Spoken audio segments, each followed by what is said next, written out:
So you've seen Trent Palmer or Corey Robbins' latest YouTube video and it got you all pumped up about backcountry flying, only to be followed by morbid depression when you realize that there is no way you can afford to do that. Well, I'm here to tell you that you probably can afford it if you know how. About a year ago, I made this video about affordable bush flying, and it showed some aircraft for sale in a certain price range, which I thought would make great affordable bush planes. One of the aircraft featured in that video. Okay, so here we've got an Avid Flyer. It's quite a nice looking plane actually. I think it will make quite a nice bush plane. Was actually bought by a friend of mine who had exactly the same idea about an affordable bush plane. So he spent some time on the plane, and a couple of months ago we went flying together and did some very fun off-airport landings on a mine dump. This is such a great example of an affordable bush plane success story, and I thought that I want to help create more success stories like that. So I'm going to help you get into affordable bush flying, and we're going to do it right now. To quickly run through the basics, the first thing you'll need for bush flying is a pilot license or certificate.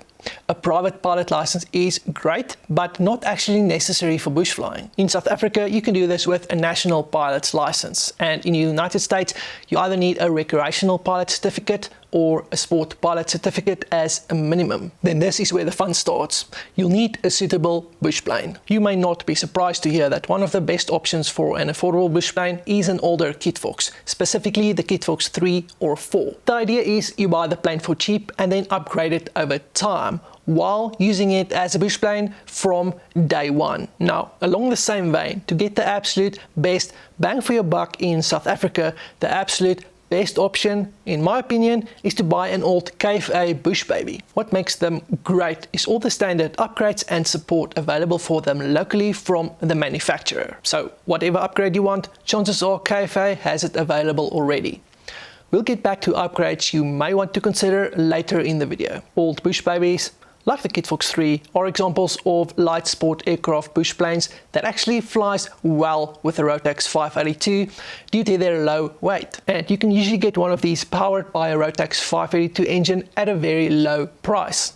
The Avid Flyer also falls in this category, although they are a bit more rare. The Savannah and Zenith Skyjeep are great examples of nose wheel options for bush flying, and many of them has been turned into hardcore backcountry airplanes. While there are certain advantages to doing this in a tail dragger, a nose wheel airplane will do just fine as long as you know their weaknesses and how to work around them. Moving more towards the ultralight side, there are many even cheaper options. An example of an ultralight that makes a great bush plane is the Birdman Chinook. They often compete at the Valdez Stall competition in Alaska and regularly record some of the shortest takeoffs and landings at the event. Another ultralight I'll single out is the Kolb Firefly, which seems to have serious stall capabilities. But there are many capable ultralights, way too many to cover in this video. One footnote regarding ultralights is that they tend to be more sensitive to strong wind and turbulence due to their very low wing loading. This means that they tend to be less of a utility or all-weather type airplane, which for some pilots make them less suitable as backcountry aircraft. For the type of backcountry flying they do. That definitely doesn't mean they can't do it. It's just something to take into consideration. This list definitely isn't exhaustive, but one thing I recommend for anybody interested in backcountry flying is to get a plane with a low initial purchase cost to get started, but with potential to be upgraded as you get more into it. This would be the perfect segue into the upgrades part of the video, but before you go get all sorts of upgrades, the next thing to do is to start practicing your short takeoffs and landings with the plane as is and start doing some easier off-airport landings. You may wonder what this has to do with affordable bush flying, but doing this you will quickly start realizing what upgrades you really need or want, all while you're out there enjoying a bush plane without wasting money on upgrades you think you need based on other people's advice. If you're finding this information helpful, please hit the like button to help this video spread to more people. It's easy to get caught up in the YouTube world of backcountry flying where 30+ inch bush wheels are the norm, making it seem like it's an absolute must-have item, which it definitely is not. That said,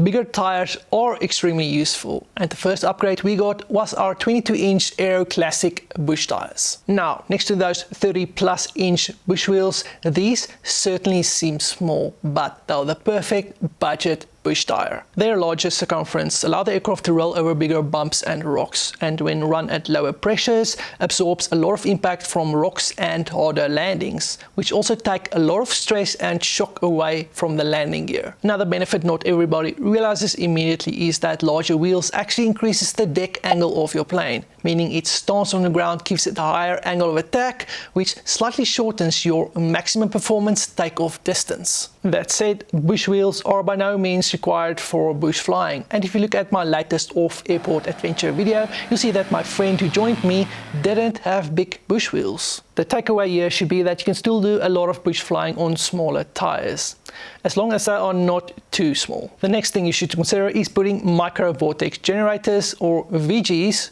on the wings. VGs help lower the stall speed of your airplane, and depending on the plane can lower your stall speed by as much as 7 knots, which is a big deal and can really shorten your landings. VGs are probably the biggest difference you can make in your airplane's performance for the least amount of money, and they are thus a no-brainer. And lastly, which should perhaps be the most obvious, is the weight of your plane. All airplanes perform better the lighter they are, but this is especially important in the backcountry. If you don't believe me, just ask Kyle Stockman how he competes with aircraft boasting more than double the horsepower of his plane. More horsepower isn't always the answer. It's all about power to weight ratio, which can be improved by increasing the horsepower or by decreasing the weight. And if you can't afford to increase the horsepower, I bet you can afford to decrease the weight. Here you might have to get creative, but one idea is to install a lighter battery. Another is to replace those heavy old steamer gauges with lightweight modern LCD display ones. Combining several instruments into a single multi-purpose unit is a great way to save weight and money. And if that is too expensive, throw out the steam gauges anyway. Well, not the important ones, of course. There's a lot more on this subject, but following these basic tips may save you a bit of money and get you into the bush sooner. And if you want to see what sorts of fun we get up to in our affordable bush planes, watch this video next.